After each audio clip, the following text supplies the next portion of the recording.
They say middle school is scary enough without adding ghosts to the mix. But what happened in room 207 that October still keeps me up at night. It started the week before Halloween. I was out sick, just a nasty cold. But when I came back, the students were unusually quiet. I mean, really quiet. Even the troublemakers like Milo and Tamara, who normally couldn't go 10 minutes without making a scene, were as still as statues. When I asked what was wrong, they said, "We liked the substitute." Now kids never say that. Not like that. So I pressed. "What was their name?" They shrugged. "What did they look like?" "We don't remember." "They didn't speak much," one girl muttered.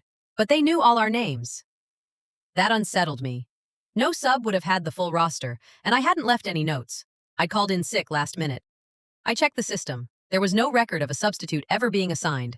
I called the office. The secretary said they were short-staffed that day and had marked the class as uncovered. "Maybe the teacher next door watched them?" she suggested. I checked.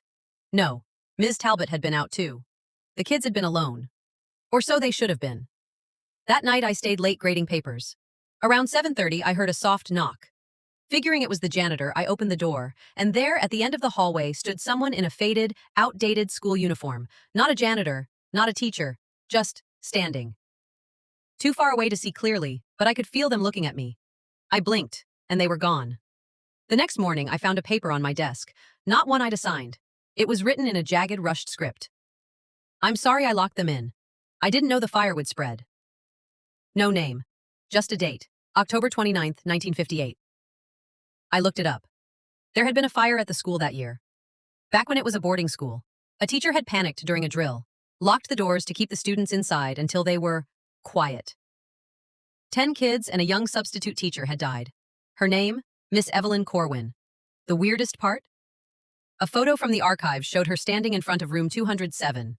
She was wearing the same uniform as the figure I saw in the hallway. I transferred to a different school the following week. Room 207 has been empty ever since. But sometimes, the janitor swears he hears voices in there.